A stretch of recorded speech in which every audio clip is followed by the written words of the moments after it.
नमस्कार, सगरमाथा टेलिभिजनको प्रस्तुति एसटिभी च्याटमा यहाँलाई स्वागत छ। म सुनिल दाहाल। अदालतका विषयमा महत्त्वपूर्ण र गम्भीर प्रकृतिका विषय उठान भएका छन्। अदालतले गरेका आदेश र न्यायप्रति मानिसहरूले आशंका व्यक्त गर्न थालेका छन्। यो बीचमा चर्चा फेरि नेपाल बार एसोसिएसनको पनि प्रारम्भ भएको छ। अदालतमा आशंका भयो भने नेपाल बार एसोसिएसनले के हेरेर बसिरहेको छ भनेर आम मानिस र सर्वत्रतिर त्यो खालको चर्चा परिचर्चा र प्रश्न उठ्ने गर्छ। पछिल्ला अदालतका आदेशप्रति अहिले अदालतले फैसला गर्छ कि न्याय गर्छ भन्ने विषय चाहिँ शङ्काको विषय बनेको छ। यतिखेर अदालतको शुद्धिकरणको विषय पनि प्रारम्भ भएको छ र पछिल्ला दुईवटा घटनाले यसलाई निकै गम्भीर प्रकृतिको चुनौती दिएको न्याय क्षेत्रमा भनेर बुझेका मान्छेले त्यो खालको टिप्पणी र विश्लेषण गरिरहेका छन्। आज हामी विशेष गरी पछिल्लो पटक अदालतप्रतिको आशंका, नेपाल बार एसोसिएसनको भूमिका र अदालतको शुद्धिकरण, त्योसँगै विभिन्न फैसलामा चासो, त्योसँगै विभिन्न फैसलामा देखेको ढिलासुस्ती र बार बेन्चको सम्बन्ध र संवैधानिकताको विषयमा परिषददेखि लिएर अन्य विषयहरू उठान भएका छन्। त्यसमा केन्द्रित रहेर आज हामी छलफल गर्दैछौँ। आजको यो छलफलमा मसँग सहभागी हुनुहुन्छ नेपाल बार एसोसिएसनका अध्यक्ष वरिष्ठ अधिवक्ता प्राध्यापक डाक्टर विजय प्रसाद मिश्र। यहाँलाई स्वागत छ। धन्यवाद। नमस्कार। आराम हुन्छ? आराम छ। अब तपाईँ लामो समयदेखि वकालती पेसामा हुनुहुन्छ। तपाईँ लामो समयदेखि प्राध्यापन पेसामा पनि हुनुहुन्छ। तपाईँ लामो समयदेखि प्रेस स्वतन्त्रताको पक्षमा पनि बोल्दै र लड्दै आउनुभएको व्यक्ति। यो मुलुकमा सङ्घीय लोकतान्त्रिक गणतन्त्र स्थापना भएको छ। हामीले माघ 19लाई विदा गरेर हामीले यो मुलुकमा गणतन्त्र स्थापना गरेको। अब मुलुकमा बोल्न नपाइने युगको फेरि प्रारम्भ भएको। म छलफल यहाँबाट प्रारम्भ गर्छु, त्यसपछि खास विषयमा प्रवेश गर्छु। बोल्न नपाइने युग नै सुरु भएको भन्ने कुरा म मान्दिनँ। बोल्न पाइन्छ। वाक तथा प्रकाशन स्वतन्त्रता अमर शहीद शुक्रराज शास्त्रीज्यूले इन्द्रचोकमा भाषण गरेर नेपालमा त्यसको पृष्ठभूमि आफ्नो प्राण आहुति दिएर स्थापना गरिदिनु भएको हो। राणाकालमै पनि वाक तथा प्रकाशन स्वतन्त्रता सम्बन्धी व्यवस्था गरिएको थियो 5-6 सालतिर। क्रमागत रूपमा त्यसलाई ल्याइयो। अब बोल्दाखेरि मान्छेले ठ्याक्कै मर्यादित भएर बोलेन भनेर आघातित पक्षहरूले मुद्दा गर्ने गरेको छ। त्यसको निरूपण न्यायालयले गर्ने गरेको छ। अब बोल्दाखेरि मर्यादित रूपले बोल्ने नबोल्ने भन्ने कुरा पनि आफ्नो ठाउँमा छ। जथाभावी बोल्ने कि नबोल्ने भन्ने कुरा पनि छ। त्यसैले गर्दाखेरि यो बोल्ने भन्ने कुरा पनि एकदमै ब्ल्याङ्केट एमनेस्टी जस्तो जे मन लाग्यो त्यही बोलेको गर्ने भन्ने कुराहरू गर्दाखेरि सिंहदरबार प्राङ्गणमा पनि म एकजना दाई सधैँ बोल्दै गरेको देख्छु। सधैँ बोल्दै गरेको। अनि पशुपतिनाथ मन्दिरमा पनि पहिला एकजना मान्छे बोले गर्नुहुन्थ्यो अरे। प्रधान न्यायाधीश रत्नबहादुर बिष्टलाई यो मान्छे के बोल्दो रहेछ, सधैँ बोले गर्छ, यसको कुरा सुनौ न भनेर गार्डलाई पठाउनु भयो। अनि दिउँसो चेम्बरमा पनि झिकाउनु भयो। पछि बोल्दै जाँदा त्यो मान्छेलाई धेरै अन्याय परेको रहेछ। मुद्दा हारेको रहेछ, नहार्नुपर्ने मुद्दा। प्रधान न्यायाधीशले निवेदन लिएर मुद्दा दोहोऱ्याइदिनु भयो। मुद्दा दोहोऱ्याइसकेपछि अनामनगरको आठाना जग्गा उहाँले प्राप्त गर्नुभयो। त्यहाँ अहिले घर छ। त्यसैले बोल्नै नमिल्ने भन्ने कुरा त्यस्ता नजिर पनि छन्।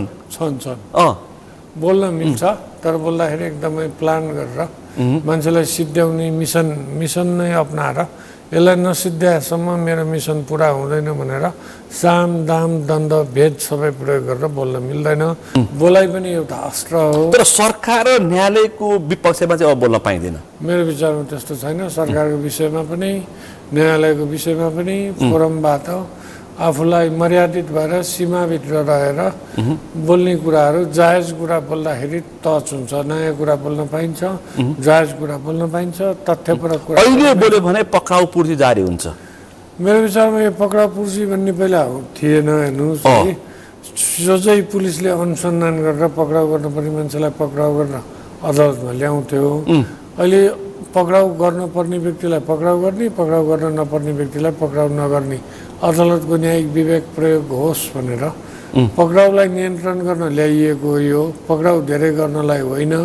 तर अदालतको कार्यचापले गर्दा कसलाई पक्राउ गर्नुपर्ने हो, कसलाई पक्राउ नगरिकन अनुसन्धान गर्नुपर्ने हो भन्ने कुरामा अदालतमा आवश्यक समय नै भएन जस्तो लाग्छ। अदालतमा आवश्यक समय नै भएन। यस कारणले गर्दाखेरि अदालतमा कार्यचाप छ, मुद्दा मामिला फैसला गर्नुपर्ने, न्याय गर्नुपर्ने बाध्यताहरूले गर्दा यो म्याद थप भन्ने छ। 25 दिन, 45 दिन, 60 दिन, 90 दिन विभिन्न छ। यो आउने बित्तिकै ल ठिकै छ, प्रहरीले अनुसन्धान गर्न पाउने कानुनी व्यवस्था छ, अनुसन्धान गरोस् भनेर यसलाई अलि न्यायिक विवेक प्रयोग गरेर भन्दा प्राविधिक रूपमा ह्यान्डल गर्ने विषय बन्यौँ। यस्तो गर्न हुँदैन। पक्राउ पूर्जी मैले विषय चाहिँ कहाँले जोडेछु भने पत्रकार दिलभूषण पाठक र नेपाल खबर.com र बिचमाण्डु विरुद्धको निषेध आज्ञाको विषयमा अदालतले पछिल्लो पटक देखाएको रवैया। अब यो कति भन्न मिल्छ, यो शब्द कति प्रयोग गर्न मिल्छ आफ्नो ठाउँमा छ, तर आम मानिसलाई त्यो परिरहेछ। यसलाई अदालतमा विचाराधीन मुद्दा, एउटा मुद्दामा त हिजो बिचमा नेपालको तर्फबाट, प्रेसको तर्फबाट मैले बस एमिकस क्युरीको रूपमा अदालतमा कुनै पक्षधर्मिता प्रकट नगरिकन प्रेस स्वतन्त्रताको सीमा कति, अनि मर्यादित प्रेस कति, प्रेसले के छाप्न पाउने नपाउने, त्यसपछि त्यसमा उजुरी दिँदाखेरि के कस्तो कुरामा दिन पाउने नपाउने सम्बन्धमा पर्याप्त प्रकाश पार्दै प्रेस स्वतन्त्रता र नागरिक हक दुवैमा समन्वयकारी व्याख्या होस् श्रीमान भनेर मैले अदालतको साथीको हैसियतले आफै स्वमतले उपस्थित भएर म र मेरा साथीहरू गएका हौँ। तपाईँ आफै स्वयंले बार अध्यक्षले पनि बहस गर्नुभयो? मैले आफ्नो सक्रियतामा न पत्रकारको पक्षमा न निवेदकको पक्षमा, पत्रकारिता र अभिव्यक्ति स्वतन्त्रता पक्षमा तपाईँ बोल्नुभयो। तर पछिल्लो समय पत्रकारिता र अभिव्यक्ति स्वतन्त्रलाई अपराधीकरण गर्न खोजिँदैछ। म त्यो मान्दिनँ। प्रेस काउन्सिलमा जानुपर्ने मुद्दा साइबर ब्युरोमा लाने, साइबर ब्युरोले पक्राउ पूर्जी जारी गर्ने र पक्राउ गरेर अनि विपक्षीलाई ठेगान लगाउने एक किसिमको अवैध प्रक्रिया प्रारम्भ भएको छ। प्रेसको सम्बन्धमा पनि जुन बेला अभिव्यक्ति स्वतन्त्रता जन्मियो, जुन बेला स्वतन्त्र न्यायपालिकाको अवधारणा आयो, त्यति बेला डिजिटल स्पेस यति बढिसकेको थिएन। यो पछिको डिस्कभरी हो। अहिले डिजिटल स्पेस प्रयोग गर्ने प्रयोगकर्ताले हामी एकदमै पूर्ण रूपमा स्वतन्त्र छौँ भन्ने कुरा मानेर प्रयोग गरिरहेको स्थिति अवस्था पनि छ। अर्कोतिर अदालतमा विचाराधीन मुद्दा बाहिर छलफल गर्न पाइँदैन, संसदमा पनि यो विषय प्रवेश पाउन सक्दैन, बाहिर समाजमा धेरै विवाद हुन सक्छ। तर त्यो विवादलाई निरूपण गर्ने न्यायाधीशको विवेक हो। तथ्य प्रमाण केलाउने न्यायाधीशको विवेकले निरूपण गर्दाखेरि जे देखिन्छ त्यसैलाई सत्य मानेर हिँड्नुपर्ने भन्ने संवैधानिक प्रावधान छ। मेरो प्रश्न चाहिँ कहाँनिर अध्यक्षज्यू, प्रेस काउन्सिलमा जानुपर्ने मुद्दा साइबर ब्युरोमा पुग्छ। साइबर ब्युरो अब सरकारको नियन्त्रणमा हुन्छ। सरकारका मान्छेको विपक्षमा बोल्यो भने पक्राउ पूर्जी लिएर आएर उसलाई ठेगान लगाउने एक किसिमको डरलाग्दो प्रक्रिया प्रारम्भ भएको छ मुलुकमा। ठ्याक्कै प्रश्न चाहिँ यहाँनिर मैले ठ्याक्कै दिनदिनै दर्जनौँ पत्रकारहरूलाई पक्राउ गर्ने, दर्जनौँ भाइरल बनाउने, पोस्टिङ गर्ने साथीहरूलाई पक्राउ गर्ने, प्रहरीमा लाने, साइबर ब्युरोमा लाने, पक्राउ पूर्जी लिने दैनिक दर्जनौँ घटना चाहिँ मैले देखेन। हेर्नुहोस्, यताको दा चित्त नबुझेको व्यक्तिले मलाई मेरो बारेमा गलत कुरा लेखिएको हुनाले यो प्रेस काउन्सिलको अधिकार पनि हो। प्रेस काउन्सिलका अतिरिक्त मुलुकको फौजदारी संहिताले कतिपय हदमा यसलाई हेट स्पिच वा आपराधिक मनसायले कसैलाई गिराउने हिसाबले के समाचार छापिन्छ भने अर्को कानुनले राज्यको अदालतलाई पनि यो अधिकार सुम्पेको छ निरूपण गर्नको लागि। प्रहरी र सरकारी वकिलले अनुसन्धान अभियोजन पनि गर्न सक्छ भनेर त्यस्तो कानुन पनि छ हामीसँग।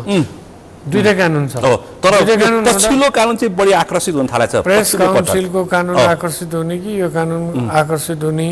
कुन कानुन आकर्षित हुने भने सर्वोच्चले व्याख्या गरेर निश्चित सिद्धान्त प्रतिपादन गरेर क्षेत्राधिकारको कुरामा स्पष्ट गरेर सिद्धान्त प्रतिपादन गर्ने, अनि त्यो सिद्धान्तलाई दैनिक व्यवहारमा हामी सबैले अनुसरण गर्ने भन्ने कुरा छ। प्रेस स्वतन्त्रताको मतलब यो होइन कि मैले मुखमा जे आयो त्यही बोल्ने र त्यो कुरा कानुनको दायरा बाहिर पर्ने त्यो पनि होइन। फेरि बोल्ने बित्तिकै मान्छेलाई साइबर ब्युरोमा लगेर पक्राउ गरेर अनि जेलमा 25 दिन हाल्ने भन्ने कुरा पनि होइन। यो दुवै बीच सन्तुलित सम्बन्ध आवश्यक छ। कम्तीमा 25 दिन लगेर हिरासतमा राखिसकेपछि त्यो मान्छे ठेगान लाग्छ भन्ने मानसिकता अब अहिले मान्य अधिवक्ताज्यूले यो विषयमा काम गरिरहनु भएको छ जस्तो मैले थाहा पाएको छु। तर यसमा चाहिँ बारको भूमिका नागरिक समाजले खोज्न थाल्यो होइन। बार एसोसिएसनले अभिव्यक्ति बार एसोसिएसनको अक्सिजन भनेकै नागरिक स्वतन्त्रता, प्रेस स्वतन्त्रता, अभिव्यक्ति स्वतन्त्रता नै हो। प्रेस स्वतन्त्रता भएन भने भोलि जोसुकैलाई पर्दा पनि बोल्ने मान्छे हुँदैन, बोल्ने मान्छे हुँदैन। भोलि जोसुकैलाई पर्दा पनि बोल्ने मान्छे परिस्थिति त्यो बन्न थालेको छ। बार चाहिँ नि प्रेस स्वतन्त्रता, विधिको शासन सबैमा एकदमै जन्मदेखि नै प्रतिबद्ध छ। यो मुलुकमा बार एसोसिएसन नहुँदो हो त धेरै मानिसको ज्यान जाने थियो।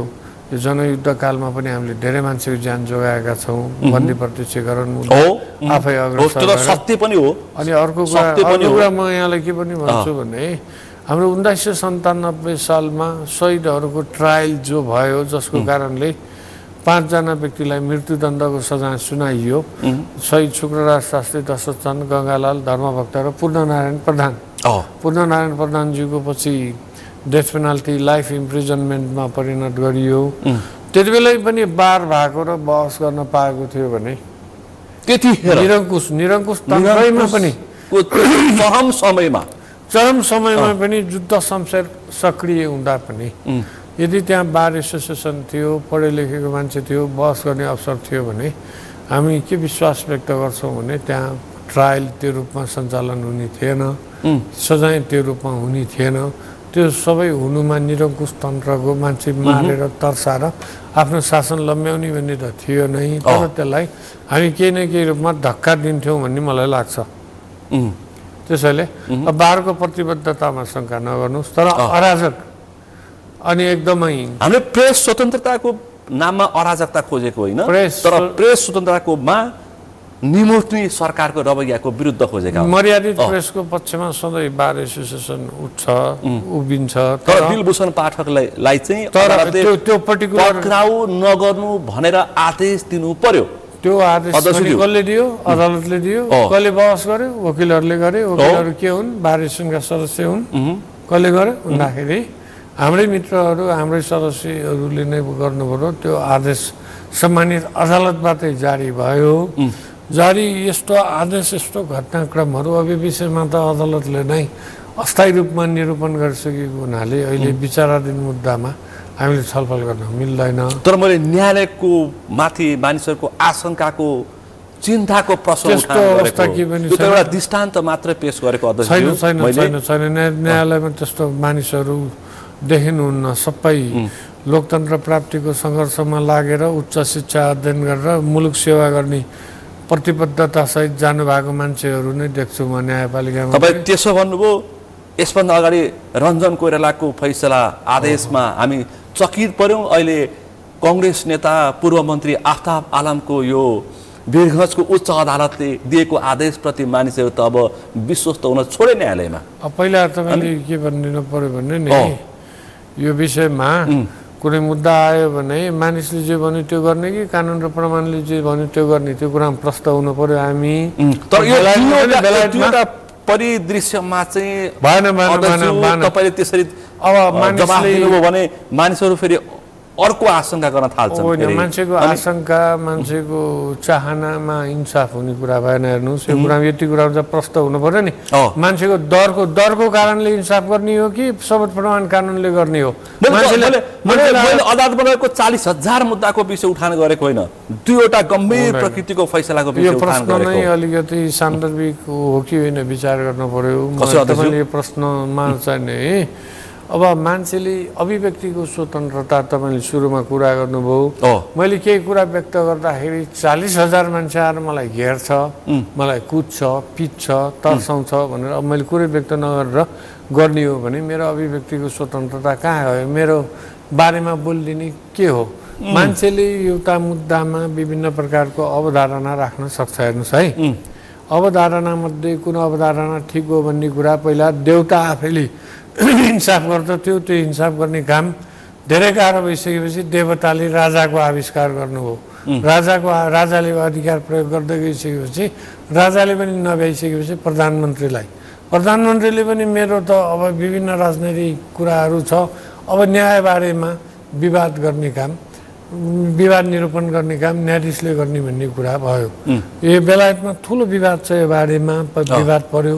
राजाले न्यायाधीश सर एडवर्ड कोकलाई बोलाएर के भन्नुभयो भने, जेम्स राजाले तपाईलाई दिएको अधिकार त मैले दिएको अधिकार हुँ, मेरो जे इच्छा छ त्यही अनुसार गर्नुहोस् न भन्दाखेरि जेम्सले सरकार तपाईको दैवी अधिकारप्रति मेरो कुनै शङ्का छैन, तपाईलाई धेरै ठुलो भाग्य प्राप्त भएको छ कि यो मुलुकलाई शासन गर्ने, जनताको रेखदेख गर्ने, तर न्याय भनेको विवेकबाट हुने हो, सबै प्रमाण शास्त्र पढेर हुने हो, त्यसको प्राप्त ज्ञान चाहिँ तपाईमा अभाव छ, त्यो काम चाहिँ नि न्याय। तर बेला मौकामा न्यायालयले विवेक गुमाउँछ। हो, अब न्यायालयले विवेक चाहिँ रञ्जन कोइरालाको केसमा तत्कालीन प्रधान न्यायाधीश चोलेन्द्र शमशेर राणाले र आफ्ताब आलामको केसमा खुशी प्रसाद थारू र अर्जुन महर्जनले विवेक गुमाए भन्छ। यसरी भन्न मिल्दैन, यसरी भन्न यो कुनै हालतमा यसरी भन्न मिल्दैन। रञ्जन कोइरालाको केस निरूपण भएर फुल बेन्चले उल्टाएर के गर्नुपर्ने गरिसकेको अन्तिम भइसकेको फैसला हो। अहिले जो तपाईले दोस्रो केस लिँदै हुनुहुन्छ, तपाईँले भन्नु खोज्नु भएको एउटा कुरा चाहिँ स्पष्ट होस् है, एउटा कुरा स्पष्ट होस्, मान्छेले छापामा आएको वा प्रेसमा आएको कुराकै आधारमा फैसला गर्दै जाने हो भने, फैसलाको अधिकार कहाँ गयो भन्दाखेरि मान्छेमा गयो होइन, न्यायाधीशमा त आएन। अब न्यायाधीश अब मुद्दामा अनुसन्धान गर्ने प्रहरी, अभियोग पत्र लेख्ने सरकारी वकिल, बयान गर्ने अभियुक्त प्रतिवादी, डिफेन्स गर्ने प्राइभेट वकिल, अनि के ठिक के बेठिक भन्ने कुरा भन्ने न्यायाधीशले गरेको कुरा गलत भयो कि भनेर उच्च अदालतले हेर्छ। उच्च अदालतले हेर्दाखेरि उसले जे देख्छ नि, उसले सबै कुरा विचार गरेर इन्साफ गर्छ। उसको फैसलामा पनि चित्त बुझेन भने सर्वोच्च अदालतले हेर्छ। त्यो फैसला गर्दाखेरि मुद्दा भन्दा बढी अन्य केही तत्त्व छ कि भन्ने कुरा न्याय परिषदले आन्तरिक अनुसन्धान गरेर पत्ता लगाउँछ। तर अब यो राजा रजौता, भिड, समाज अनि के भन्नुहुन्छ भने विभिन्न वर्ग र तबकाको अनौपचारिक एजेन्सीहरूबाट खोसेर स्वतन्त्र प्रकारको पार्टीगत आस्था, धर्म, वर्ण, लिङ्ग सबैबाट फरक एकदमै न्युट्रल रूपमा जसले विवेक बोल्दछ त्यही न्यायाधीश हो। विवेक बोल्ने न्यायाधीशले नै गलत गर्यो, मैले भनेको पो ठिक हो, मैले भने बमोजिम पो गर्नुपर्छ, किनभने म त प्रेस हुँ वा मसँग यत्रो समुदाय छ भनेर यसरी न्यायलाई राजनीतिकरण, पार्टीकरण, प्रेसकरण, जनसमुदायकरण। तपाईँलाई चित्त बुझेको छ त यो जिउँदै इँटा भट्टामा मान्छे जलाएको दृष्टान्त, दृश्यहरू, प्रत्यक्षदर्शीहरू, यत्रा प्रमाणका बीच पनि 6 वर्ष जेल बसेका आफ्ताब आलामलाई यसरी कहिदलाई कमजोर बनाउने काम किन गरियो? जनलहर एकचोटि एउटा हत्याकाण्ड भयो, हत्याकाण्ड गर्ने व्यक्तिलाई मृत्युदण्ड नै दिनुपर्छ भनेर मान्छेको जुलुस आयो। मृत्युदण्ड दिनु, अब त्यसमा मृत्युदण्ड नदिनु गलत हो भन्ने कुरा धेरै मान्छेको कथन रह्यो। अब मृत्युदण्ड दिने कानुन हाम्रो संविधानले दिएको छैन, त्यो मिल्दैन। जुन कुरा तपाईँ पुनर्स्थापना गर्न सक्नुहुन्न त्यो कुरा चाहिँ नै यो मृत्युदण्ड दिने काम गर्नुहुन्न भन्ने भयो। म तपाईँलाई भएको सक्कली दृष्टान्त नै प्रस्तुत गर्छु कि बेलायतमा सन्ध्याकालीन यात्रामा हिँड्नु भएको एकजना न्यायाधीशको अगाडि नै एउटा हत्या भयो। त्यो हत्याको मुद्दा दुर्भाग्यवश 2 वर्षपछि उहाँकै इजलासमा प्रस्तुत भयो। केही वर्षपछि मिसिल प्रमाणमा के पनि हत्या भएको हो भनेर ठहर गर्ने प्रमाण देखिएन। उहाँले सफाई दिनुभयो। उहाँ प्रणालीमा चल्नुपर्ने मान्छे, सेन्टिमेन्टमा, मासको इन्ट्रेस्टमा सबैत प्रमाण पन्छाएर गर्ने भन्ने कुरा उहाँको विवेकले दिएन र उहाँले फैसला गर्नुभयो कि यो मिसेलसम्म मैले देखेकै कुरा गलत हो कि भन्नेसम्म उहाँ पुग्नुभयो। यो त देखेकै घटना हो। आफ्ताब आलमको नेतृत्वमा चुनाव जित्नको लागि देखेकै प्रत्यक्षदर्शीले सप्रमाण पेश गरेका र तत् अनुसन्धान निकायले तथ्याङ्कहरूले पनि यसमा तपाईँले जिब्रो चपाउनु भयो भने यति स्पष्ट बोल्ने एउटा वरिष्ठ अधिवक्ता प्राध्यापक डाक्टर बार अध्यक्षले यसमा चाहिँ यो विषयमा चाहिँ अलिकति बेइमानीको प्रयास गरे भने संवैधानिक परिषदमै छिरिसकेको छ न्यायाधीशको विषय त विचाराधीन मुद्दामा बोल्न मिल्दैन। जसो मासको दरले गर्दा मान्छेको अभिव्यक्ति स्वतन्त्रता कुण्ठित गर्न पनि मिल्दैन। जसो स्पष्ट हुनुपर्ने कुरा मैले यो मुद्दा फैसला गरेँ भने म एन्टी करेन्ट हुन्छु। एन्टी करेन्ट हुनाले म यो मुद्दामा पन्छाउँछु, फैसला पनि गर्दिनँ भनेर कोही न्यायाधीश बस्दाखेरि फेरि मुद्दाको चाङ पनि लाग्छ। अब यो मुद्दामा मिसिल प्रमाण जे छ म आफ्नो जागिर खाउँ, यसलाई मासले जे भन्छ त्यही गरिदिउँ भन्दा त्यो न्यायाधीशले न्यायाधीश हुनुको तत्त्व गुमाउँछ। न्याय परिषदलाई पनि चित्त बुझेन नि, उसले नै अनुसन्धान सुरु गरेको छ। न्याय परिषदले किन अनुसन्धान गर्यो त्यो परिषदलाई नै थाहा होला। बारको अध्यक्ष कहिलेकाहीँ मासको होइन, बारको अध्यक्षले न्याय परिषदको गोप्य उसको काममा के गर्नु भएको छ भनेर दैनिक गएर हस्तक्षेप गर्ने हामीलाई अधिकार पनि छैन। परिषद चाहिँ हामीसँग कन्सल्ट गरेको अवस्था पनि होइन, गर्नुपर्ने बाध्यता पनि नहुन सक्छ। परिषदले आफ्नो काम गर्छ। मासमा यस्तो आयो एकचोटि हेरिदिउँ न भन्ने परिषदको कुरा पनि होला, विभिन्न उद्देश्यहरू होला। ठ्याक्कै आन्तरिक अनुसन्धानबाट यस्तो गल्ती त्रुटि देखिएको हुनाले हामीले अनुसन्धान गऱ्यौँ भने त्यो प्रेस नोट पनि देखिँदैन, बुझ्नुभयो नि। अब मासले होइन एकचोटि हेरिदिउँ भन्दाखेरि मुद्दाको तथ्य प्रमाणका अतिरिक्त अन्य विषयहरूबाट पनि अन्य कोणबाट पनि हेरौँ न भन्ने न्याय परिषदलाई लाग्यो होला। अनुसन्धान गर्ने कुरा गर्यो, यो सामान्य कुरा हो, भइरहन्छ। छर्लङ्ग भएको विषयमा होइन, यो फैसला चाहिँ तपाईँले किन जिब्रो चपाएको? मैले कुनै हालतमा जिब्रो चपाएको छैन। यस्तो प्रश्न गर्न पनि मिल्दैन। त्यो न्यायाधीश हो जो एन्टी करेन्ट हिँड्छ, विवेक बोल्दछ, ईश्वरीय तत्त्वलाई स्वीकार गर्छ, आफू एक दिन परलोक जानुपर्ने कुरा भन्ने पनि विवेकमा राख्दछ।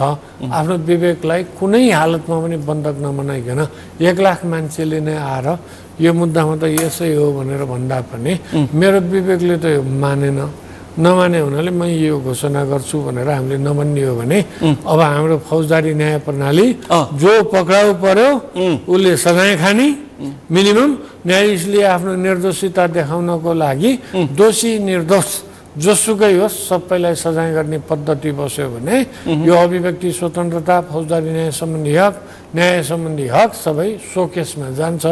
बल्ल बल्ल अलिअलि लयमा आउन थालेको थियो।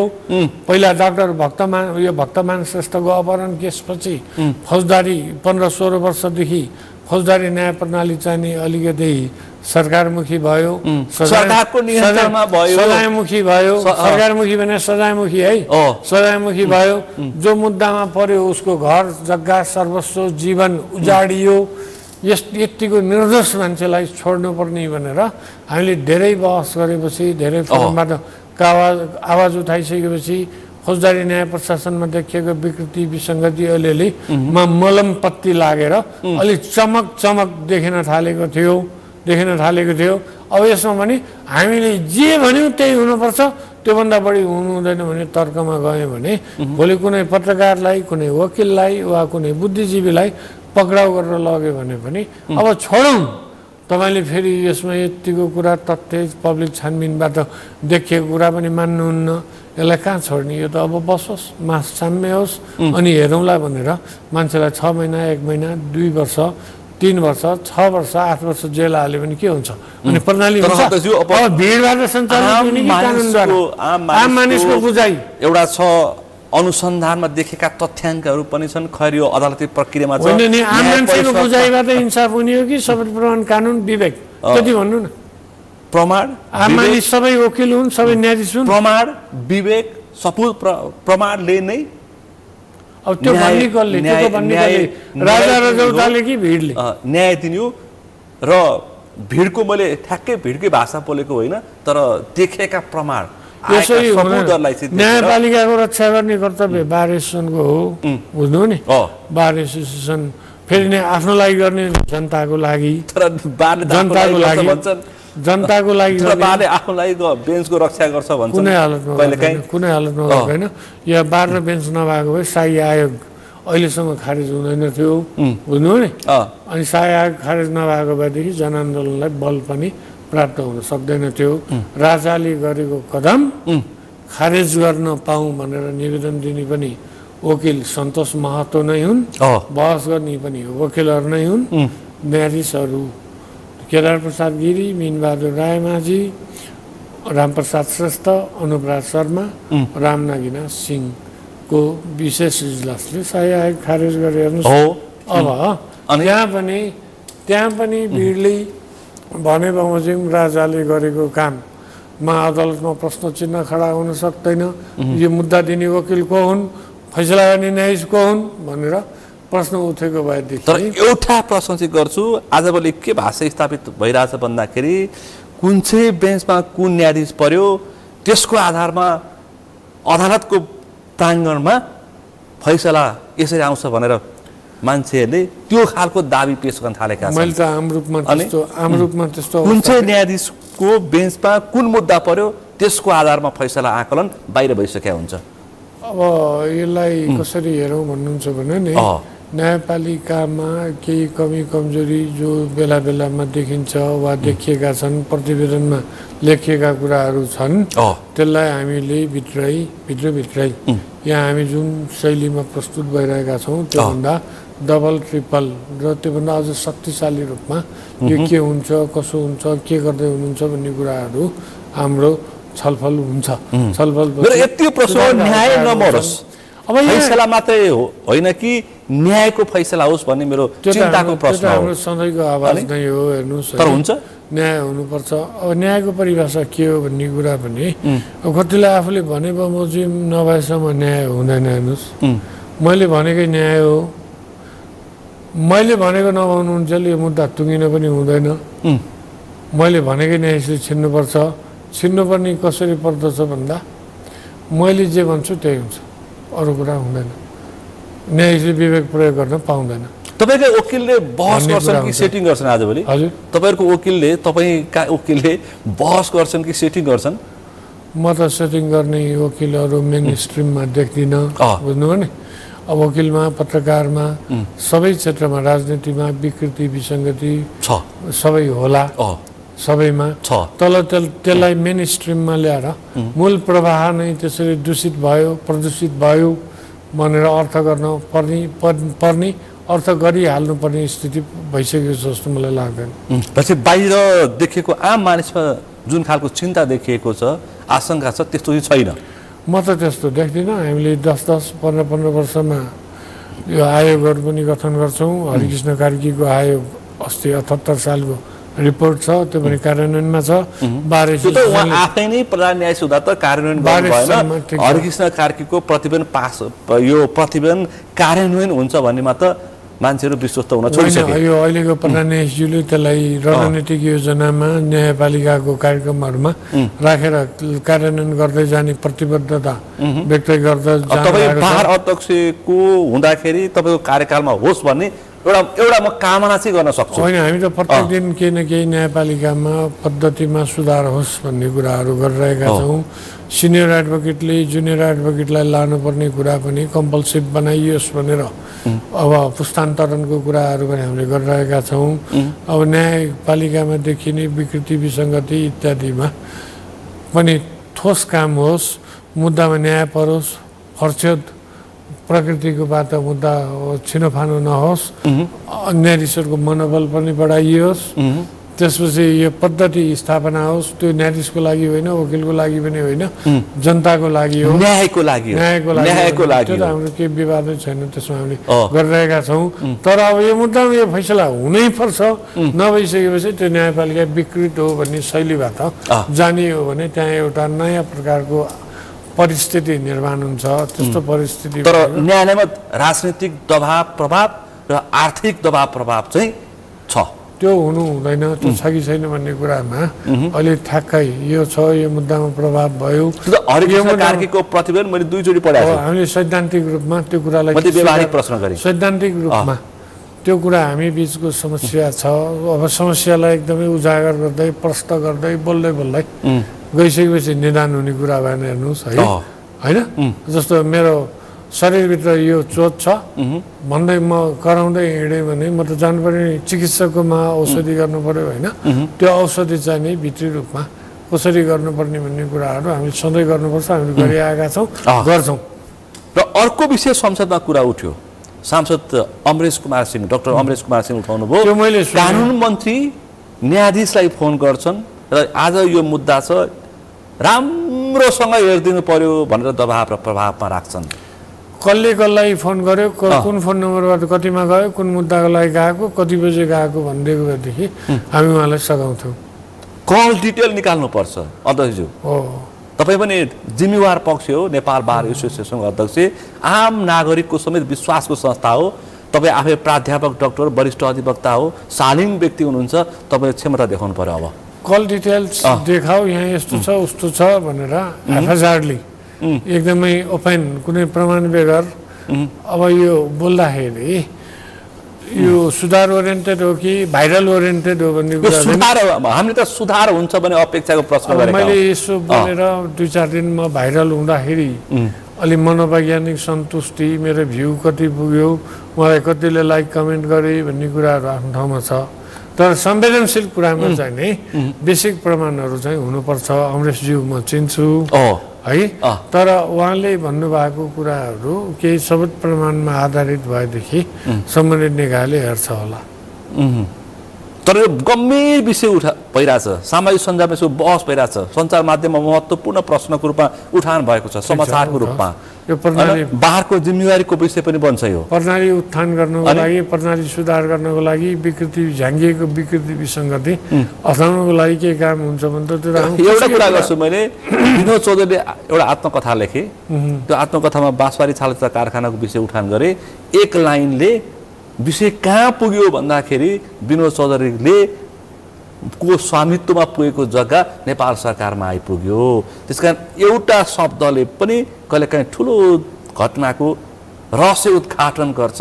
त्यसकारण अमरेश कुमार सिंहको यो विषय पनि गम्भीर प्रकृतिको हो भनेर लिन्छु मैले चाहिँ। होइन, शब्दले क्रान्तिको काम गर्छ। कोही नबोलेको ठाउँमा कसैले बोलिदियो भने त्यसले पुरै परिणाम आन्दोलनकै दिन्छ। अनि आएर के भने एक्लो पाइलाले संसारभरि घुम्ने कार्यको सुरुवात गर्छ भन्ने जस्ता कुराहरू हामीले पढ्दै आएका पनि हौँ, बुझ्दै आएका पनि हौँ।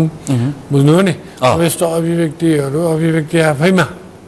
अभिव्यक्ति आफैमा यदि प्रमाणबाट अभिव्यक्तिले केही सङ्केतहरू गर्छ, राम्रोतिर ओरिएन्टेड छ भने त्यसमा हामीले यो गलत हो, यो गर्नै हुँदैन भन्ने किसिमको हामी जाने पक्षमा छैनौँ। कुनै पनि बारले यसमा चासो राख्छ कि राख्दैन? बारले ठ्याक्कै प्रमाणद्वारा आएको कुराहरूमा चासो राख्छ। हेर्नुहोस् कि अब हरेक दिनमा कतिवटा अभिव्यक्ति हुन्छ भन्दा हजारौँ अभिव्यक्ति हुन्छ। सबै अन्यत्र पस्दाखेरि अझै लाखौँ पनि पुग्न सक्छ। अब हरेक अभिव्यक्तिमा गएर ठ्याक्कै यसमा के छ कस्तो छ भन्ने कुराहरू ओजनदार अभिव्यक्ति छ नि, जसले तपाईँलाई टच गर्छ, जो प्रमाणमा आधारित पनि हो। यस्तो कुराहरू हामी त्यो नाम नलिनु होला, नाम नलिँदाखेरि न्यायालयको मुद्दा निरूपण गर्ने अधिकारमा असर पर्दछ। संसारमा यो सामाजिक नेटवर्क पत्रिकै नपढ्ने न्यायाधीशहरू पनि तन्नै हुनुहुन्छ क्या। न्यायाधीश बाहिर पनि नआउने। हाम्रो पनि प्रधान न्यायाधीश नयनबहादुर खत्रीलाई 37 सालदेखि मात्र बाहिर ल्याइएको हो कि समाज कल्याण परिषदको बैठकमा भाषण गराउनलाई। त्यसैले बाहिरी तत्त्वबाट प्रभावित हुने बित्तिकै त न्याय त बिग्रियो त। न्यायाधीशले मिसेल हेर्ने, बहस सुन्ने, अनि यसमा त यस्तो अनि ईश्वर सम्झने, इन्साफ गर्ने। अब तपाईँले एउटा भन्ने अर्कोले झ्यालबाट हेर्दा लाखौँ मान्छे देखिने। त्यो चाहिँ राम राज्यमा आज न्यायाधीशहरू झगडियासँग सधैँ डिनरमा बस्छन् भन्छन्। मैले त त्यस्तो देखाएको छैन। त्यसको तस्बिर खिचेर यहाँ देखाइदिनु न, अनि हामी गरौँला। को डिनरमा बस्दो रहेछ होइन, को बस्नु भएको छ, त्यहाँको वार्तालाप के हुन्छ, सबै यहाँ एकचोटि प्रदर्शन गर्नु होला, अनि हामी तपाईँसँग आउँला। त्यसपछि प्रमाण त ल्याउनु पर्यो। त्यसपछि अर्कै खालको प्रमाण बहस ल्याउनु पर्यो। हुन्छ। डिनरमा बस्या आफ्नै आफन्त हो कि होइन, डिनरमा बसेको आफ्नै साथी हो कि या अब बिचौलिया हो कि या झगडिया हो कि त्यो सबैको त्यो बिचौलिया र झगडियासँग बस्नु जाने धेरै गम्भीर कुरा हो। त्यस्तो गम्भीर कुराहरूमा न्यायाधीश बसेको छ बेला बेला त्यो त हाम्रो लागि बेला बेला कल डिटेलहरू आउँछन्, बेला बेला फोन वार्ता पनि सार्वजनिक हुन्छन्। हुन्छ, त्यसलाई निरूपण पनि गर्छ कस्तो प्रकारको के हो भन्ने कुराहरू। न्याय परिषद चाहिन्छ कि चाहिँदैन भन्ने बहस तपाईँलाई कस्तो लाग्छ? न्याय परिषद चाहिन्छ, प्रधान न्यायाधीश हुनुपर्छ कि पर्दैन? न्याय परिषद चाहिन्छ। न्याय परिषद प्रधान न्यायाधीश सहित हुनुहुन्छ। न्याय परिषदको स्ट्रक्चर भन्दाखेरि पनि कल्चरको कुरा हो। न्याय परिषदले राम्रा मान्छेहरू लानुपर्छ, तर यहाँ संसदीय सुनवाईले गर्दा न्याय परिषद पनि राजनैतिक दलसँग परामर्श गरेर अनि बल्ल न्यायाधीश नियुक्ति गर्ने स्टेजमा पुग्ने गरेर संसदीय सुनवाईको व्यवस्था हामीले गरेका छौँ। हाम्रो सबै प्रोसेस पोलिटिकल छ। पोलिटिकल प्रोसेसबाट आएको व्यक्तिहरूले विवेक प्रयोग गरोस् भन्ने हाम्रो चाहना छ। अब त्यो चाहना राख्नु एउटा महँगो भुल हो कि वा वास्तविक चाहना हो भन्ने सम्बन्धमा मान्य न्यायाधीश ईश्वर प्रसाद खतिवडाले 2065 सालमा एउटा बडो मार्मिक कुरा लेख्नु भएको छ। उहाँले चाहिँ म इमानदार न्यायाधीशको रूपमा लेख्नु भएको कुरा के छ, लेख्नु भएको कुरा के छ त्यो कोटिङ गरेर मैले राखेको छु। 65 सालको न्यायाधीशहरूको राष्ट्रिय सम्मेलनमा लेख्नु भएको, गलत पद्धतिबाट गलत व्यक्ति चयन गरेर असल कुराको अपेक्षा गर्ने महँगो भुल हामीले गर्नु हुँदैन भन्ने उहाँको एप्रोच त्यहाँनिर देखिन्छ। अर्को डम्बर खतिवडाजीले के लेख्नु भएको छ भने फेरि खतिवडाज्यूकै कुरा आयो कि उहाँले के लेख्नु भएको छ कहीँ भने खराब पद्धतिबाट आएको व्यक्तिबाट असल कुराको अपेक्षा गर्नु बाहेक हामीसँग अरू विकल्प अहिले रहेन भनेर लेख्नु भएको छ। यी दुवै कुराहरू मननयोग्य स्पर्शयोग्य छ है। अब गलत पद्धतिबाट आइसकेपछि पनि मान्छेले अलि राम्रो काम गरेको कुराहरू पनि छ। हिरण्यकश्यपबाट जन्मेको प्रहलादै भयो नि होइन, हामीलाई प्रहलाद अब युग त यो कलियुग हो, समय उयो त समय उयो समय बदलिएको छ, समय उयो मान्छेको आकांक्षा बदलिएका छन्। त्यो हामीले सोचेका हामी नै हौ। समय यो सूर्योदय सूर्यास्त चन्द्र औँसी पूर्णिमा पृथ्वी सबै उही छ, नदी बहिरहेकै छ। मान्छेको स्वभाव हाम्रो परिभाषा हामीले सत्ययुग कलियुग इत्यादि भन्दै गयौँ। त्यसमा रिलिजियस अथोरिटी पनि होला, मान्छेको स्वभाव डिजिटलाइजेसन सबै बढ्यो होला, तर पनि यथार्थता के हो भन्नुहुन्छ भने मेरो प्रश्न चाहिँ कहाँनिर भन्दाखेरि अध्यक्षज्यू न्याय परिषदमा प्रधान न्यायाधीश बसेर 52 जनामा गरेको हिसाब किताब छ नि, त्यो कसैलाई पनि चित्त बुझेको छैन। आजसम्म फैसला हुन सकेका छैन। यहाँ हो मेरो प्रश्न चाहिँ। त्यो असार 18 गते फैसला गर्ने मैले जानकारी पाएँ। विचाराधीन मुद्दा हामी छलफल नगरौँ, तर आम चासोको विषय यसले प्रभाव पार्छ। चासो चाहिँ हो हेर्ने हो, चासो वकिलहरू मार्फत बहस गर्ने, न्यायाधीशज्यूहरूले सबै बहस नोट अध्ययन गर्ने, अन्तर्राष्ट्रिय प्रचलनहरू हेर्ने गरेर उहाँले जे भन्नुहुन्छ त्यही मान्नुपर्छ। 4 वर्ष भयो न्याय नपाएको 52 जनाले न्याय पाएन कि पाए आफ्नो ठाउँमा छ, फैसला नभएको 4 वर्ष हो। बारको चिन्ताको विषय पनि हो।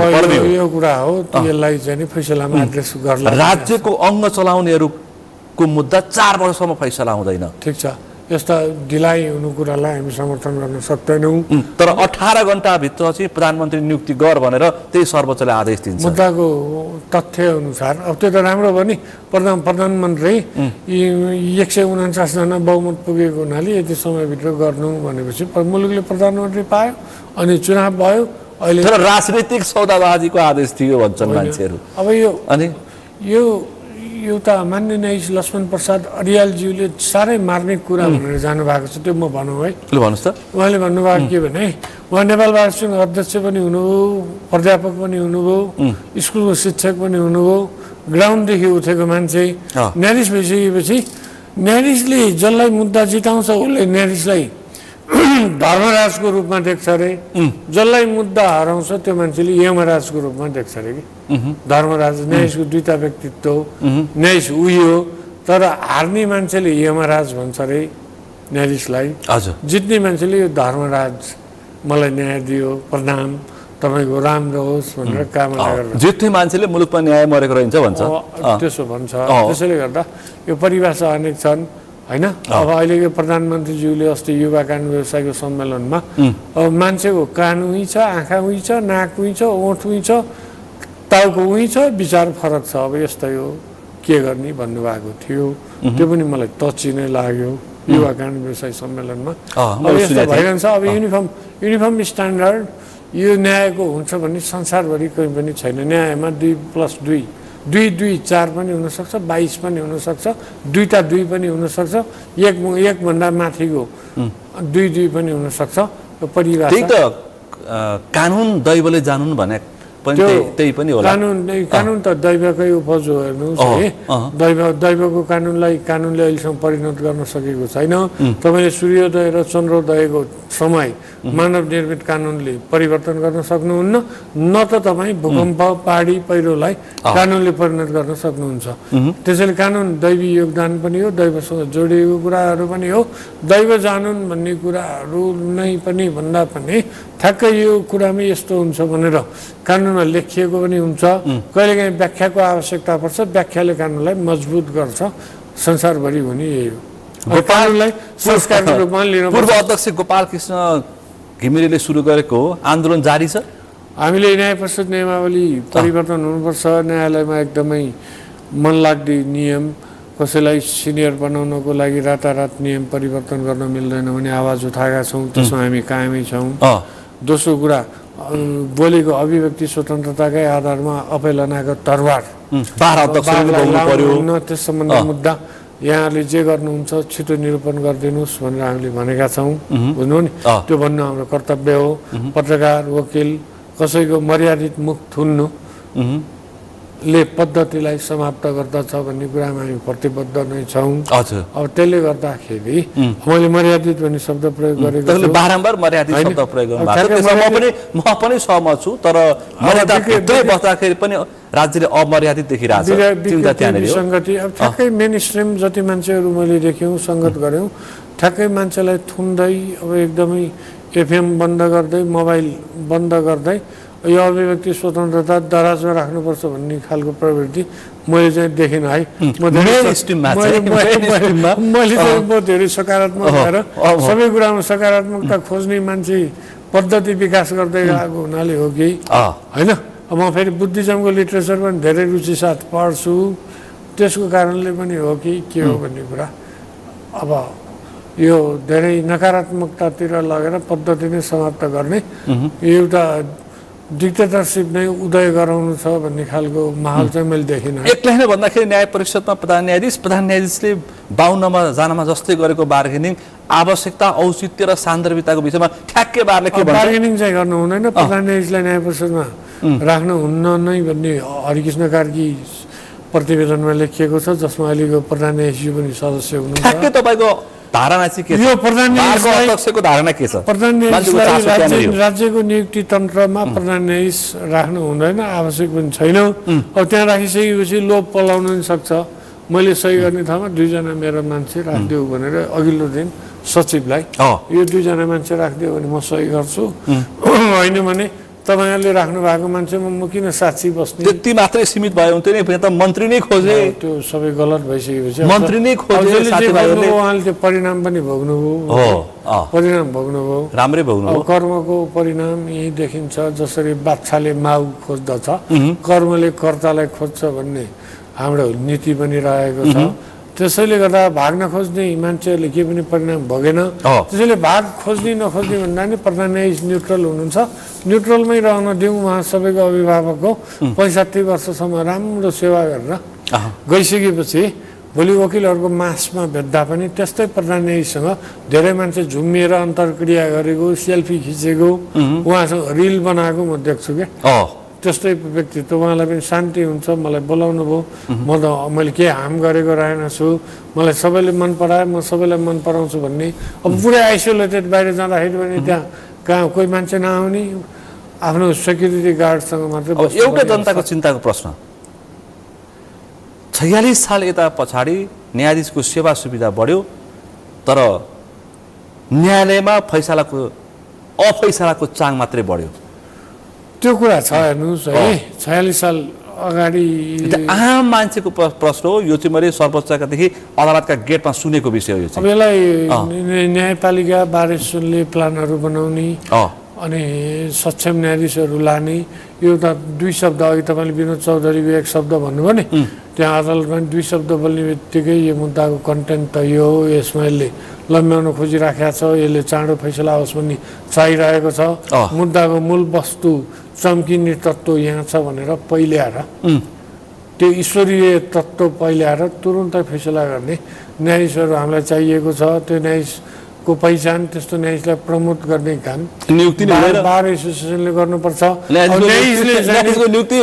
विवेक बोल्दाखेरि उसलाई आक्रमण गर्नु हुँदैन भन्ने कुराहरू हामीले भनिरहेका छौँ न्यायाधीशको नियुक्ति नै हुँदैन हो त्यसो नहोस् राजनीतिक भागभन्डा मिल्यो भने हुन्छ अझै मिलेन भने अझै खाली हुन्छ त्यसैले राजनीति चाहिने मुख्य तत्त्व हो त्यसकारण मैले भन्न खोजेको बारको आन्दोलन अझै रोकिएको छैन रोक्नु हुँदैन बार भनेको आन्दोलन हो हेर्नुहोस् बार भनेको स्थापना कालदेखि नै आन्दोलन हो घोषित अघोषित स्पर्श यज्ञ अस्पर्श यज्ञ दृश्य अदृश्य आन्दोलन यसले सधैँ गरिरहन्छ अहिले तपाईँ म यहाँ आउनु पनि एउटा आन्दोलनको भाग हो आफ्नो कुराहरू राख्न पाएँ आम मानिसलाई त्यसैले गर्दा समाजमा विभिन्न धारणाहरू देखा पर्दछन् देखा पर्दाखेरि न्यायालयले अन्तिम सत्य बोल्ने हो हाम्रो पूर्वीय दर्शनमा एउटा अर्को फाइदा के छ भन्नुहुन्छ भने न्यायालयपछि पनि अर्को देवालय छ यो हिन्दू दर्शन त्यहाँबाट पनि इन्साफ हुन्छ त्यो त बाँकी नै छ भन्ने कुराहरूमा पनि हामी विश्वसनीय भएको हुनाले विश्वस्त भएको हुनाले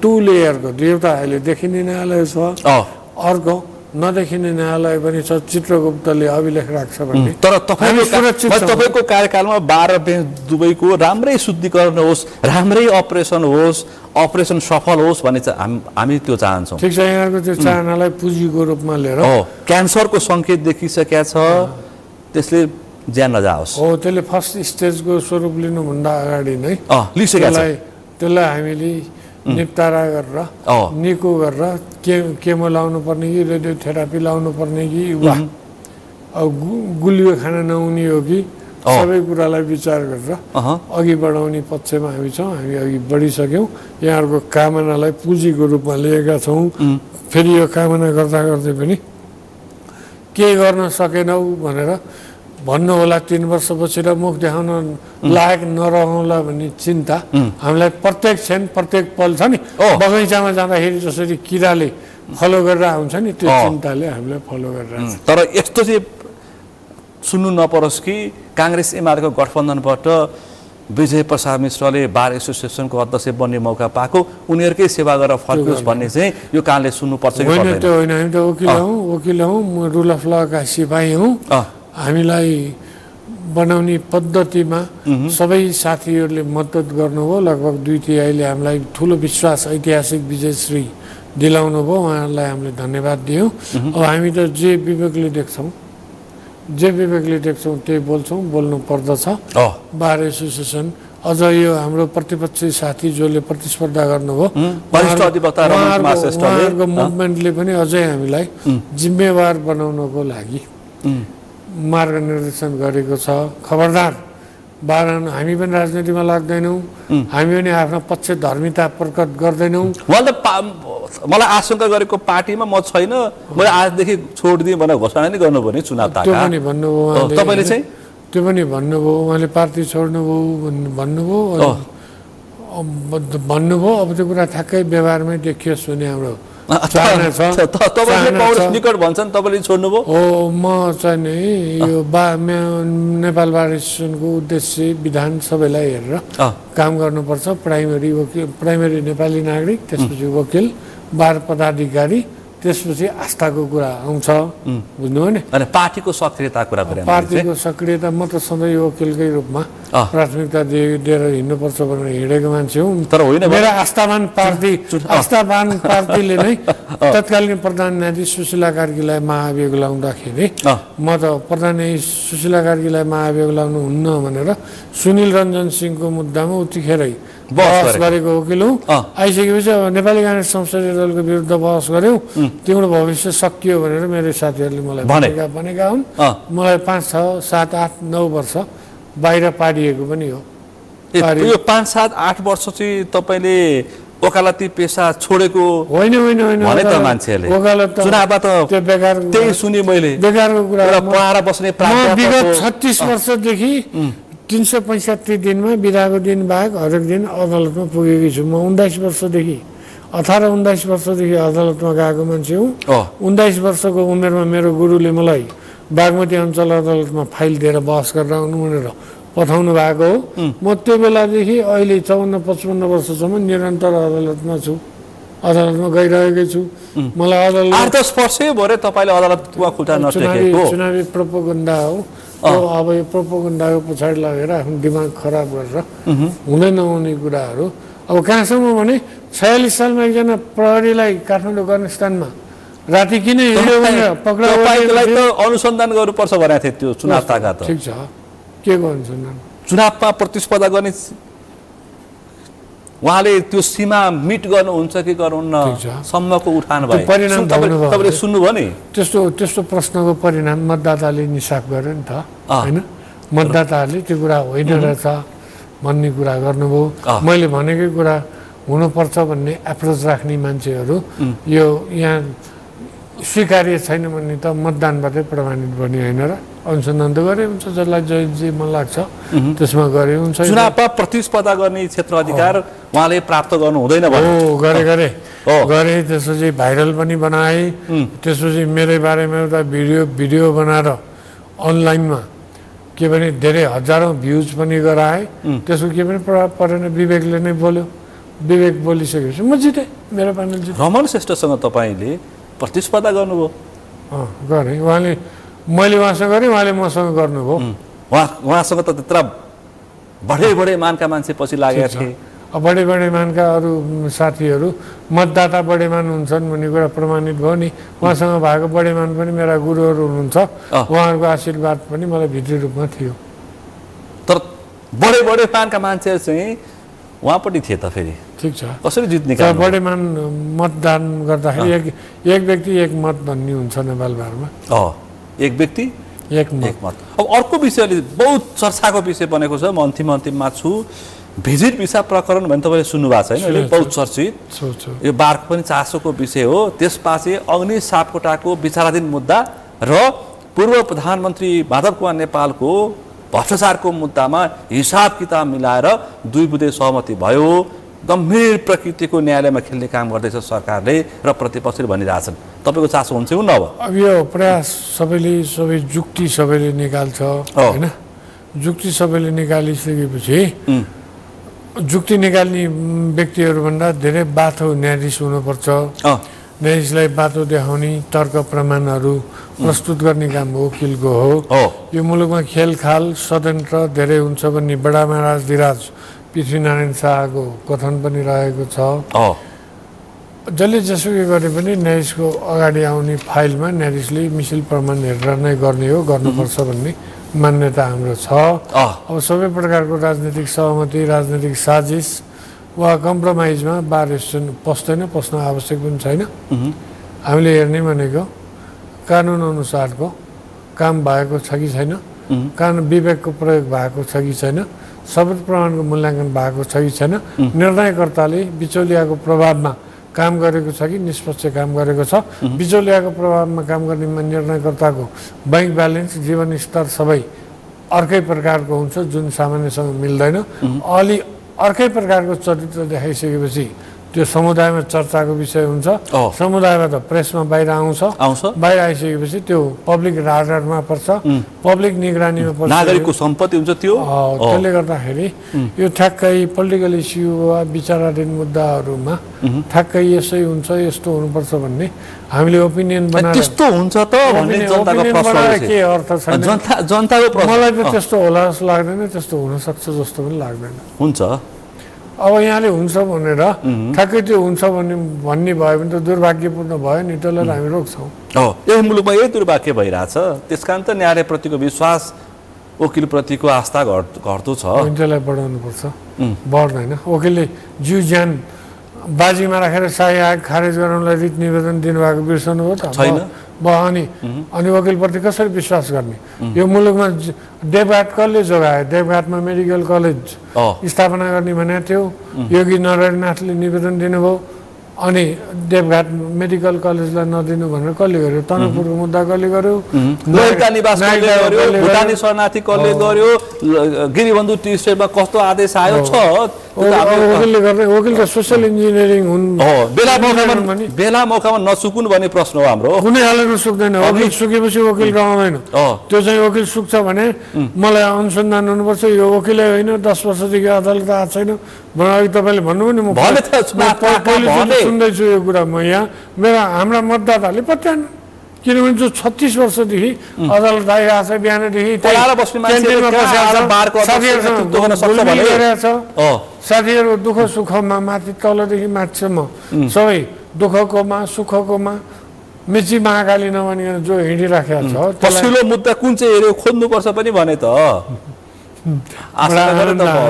मान्छेको आशंकाको लेभलले पनि आनन्द दिँदो रहेछ ठिक छ मलाई खुसी नै लाग्यो सक्नुहुन्छ बार हाक्न मलाई खुसी लाग्यो बार त मेरो म काठमाडौँ बारको सचिव अध्यक्ष अनि त्यसपछि नेपाल बारको सदस्य महासचिव अध्यक्ष यो त मेरो तेस्रो इनिङ हो जाने आउने यो त भइरहन्छ मलाई त के पनि नौलो कुनै किसिमको एक्साइटमेन्ट नै छैन म त आफ्नो नियमित काममा फर्किरहेको छु जस्तो लाग्छ बार हाँक्न किन नसक्ने कसले सक्ने बारको जो ग्राउन्डदेखि लागिरहेको छ त्यो मान्छेलाई अब आशंका गरेर अब कहाँबाट ल्याउने बार हाँक्नलाई हामीले नहाँकेर रोबोट ल्याउने बार एसोसिएसन भनेको मेरो माइला हजुरबा संस्थापक सचिव भएको संस्था हो मेरो पुर्ख्यौली साइनो भएको संस्था हो यो कुरा मैले प्रचारको क्रममा फेरि परिवारको कुरा ल्यायो होला भनेर कहीँ पनि भनिनँ तपाईँले आज दोस्रोचोटि भन्दैछु अस्ति ह्यान्डओभरमा एकचोटि भने यो त मेरो पुर्ख्यौली मेरो के भन्नुहुन्छ भने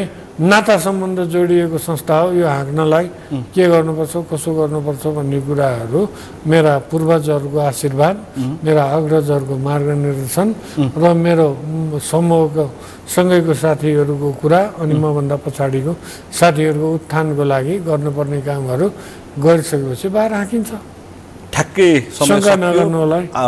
समय सकियो तीनटा विषय राख्छु बारमा राजनीतिक दबाव र प्रभाव तपाईँको कार्यकालमा हुन प्रयास गर्यो भने तपाईँको सशक्त प्रतिकार होस् अनि त्योसँगै अदालतमा राजनीतिक र आर्थिक दबाव र प्रभाव देखियो भने तपाईँको सशक्त त्यसको प्रतिकार होस् र नियुक्तिदेखि लिएर नियुक्तिहरूमा र संवैधानिक परिषदमा जुन खालकोले आशंका गरिएको छ तपाईँको कार्यकालमा त्यसको दाह संस्कार होस् ल त्यसको लागि त्यो सबै समाप्त होस् भनौँ न दाह संस्कार शब्द अलिकति राम्रो हुँदैन फेरि आफ्नो पिताजी र माताजीको उक्त कार्य गरिसकेको मान्छे भए हुनाले मैले जीवनमा त्यो काम सम्पन्न गरिसकेँ जस्तो मलाई लाग्छ अब यसलाई समाप्तितिर यस्तो विकृतिको पनि एउटा दाह संस्कार गर्ने तपाईँको दायित्व छ विकृतिलाई समाप्तै गर्नेतिर हाम्रो प्रयास रहन्छ तर ओभरनाइट एकदमै रेडिकल चेन्जको अपेक्षा पनि गर्न हुन्छ तपाईँको कार्यकालमा स्वतन्त्रता र स्वतन्त्र पत्रकारिता र अभिव्यक्तिमाथि कुण्ठाघात गर्ने प्रयास भयो भने फेरि मर्यादित शब्द नभुल्नु होला है मैले त्यो आत्मसात मर्यादित अनि पेसा व्यवसाय सबैमा हाम्रो ध्यान रहन्छ अब त्यो ध्यान रहने भएको हुनाले त्यसमा विजय प्रसाद मिश्र सत्तारूढ दलको पक्षमा लाग्यो भनेर पनि सुन्नु नपरोस् त्यो त लाग्ने कुरै भएन विगतदेखि नै विवेक नै बोल्नुपर्छ भन्ने कुरा हो मेरो कार्यकालमा त्यस्तो केही काम हुँदैन काङ्ग्रेसको 12 अध्यक्ष भयो भनेर सुन्नु नपरोस् त्यसलाई 12 अध्यक्ष मात्रै राखौँ फेरि ठ्याक्कै जसले हित चितायो जसले सहयोग गर्यो उहाँहरूबाट म चटक्कै बाहिर गएँ म त त्यो रहेन म त स्वतन्त्र हुँ मलाई कसैको मतलब छैन म आफ्नै क्रेन चलाउँछु भन्ने किसिमले मेरो शब्द यो हो झोले नहोस् अहिले म झोले भन्ने प्रचलन सुरु भएको झोले त हामी के भने बारेसनले सम्मेलनमा बाँड्ने झोला बोक्ने हुँ त्यो झोला बोकेर जाँदा नि वरिष्ठले झोला बोक्न मिल्दैन खै यहाँ ल्याउनुहोस् भन्दै आफ्नो साथीहरू आएर खोसेर लान्छन् यो नयाँ संस्कार विकास भएको छ अहिले सम्मानको संस्कार सम्मान कि चाकरी अब जो चाकरी होइन अब गुरुको त सबै कुरा पूज्य हुन्छ गुरुको बानी पनि यज्ञ हुन्छ एटिच्युड पनि राम्रो हुन्छ भन्ने कुराहरू फलो गर्ने फलोवर्स पनि बढ्दै जान्छ बढ्नु पनि पर्छ हामीले कसैलाई फलो गरेका हौँ त्यसैले गर्दाखेरि अब यो रुल अफ ल विधानको उद्देश्यहरू सबै पुरा गर्दा मुख्य रूपमा गरिब जनताको आँसु पुछियोस् र गरिबले न्याय पाओस्, निष्पक्ष न्याय पाओस्। श्रीनारायण प्रसाद राजपूतहरूले न्याय पाउन्, सबैले न्याय पाउन्। अफ्ताब आलमका पीडित श्रीनारायण प्रसाद राजपूतहरूले को पीडित हो को राम्रो हो भन्ने कुरा न्यायालयले ठ्याक्कै समय सक्यो। समय र सम्वादलाई आभार व्यक्त गर्न चाहन्छु। आज हामीले विशेष गरी अहिले पछिल्लो पटक देखेका चर्चित घटनाक्रम र त्यस उपर उठेका आशंका र आम मानिसको चासो न्यायालय र बार बेन्चमा केन्द्रित रहेर छलफल गऱ्यौँ। आजको यो छलफलमा मसँग सहभागी हुनुहुन्थ्यो नेपाल बार एसोसिएसनका अध्यक्ष वरिष्ठ अधिवक्ता प्राध्यापक डाक्टर विजय प्रसाद मिश्र। आजको विषय प्रसङ्ग यति नै। भोलि अर्को विषय प्रसङ्गका साथ एसटिभी च्याटौनी बाचा गर्दै म सुनिल दाहाल पनि बिदा चाहन्छु। सगरमाथा टेलिभिजन हेर्दै गर्नुहोला। नमस्कार।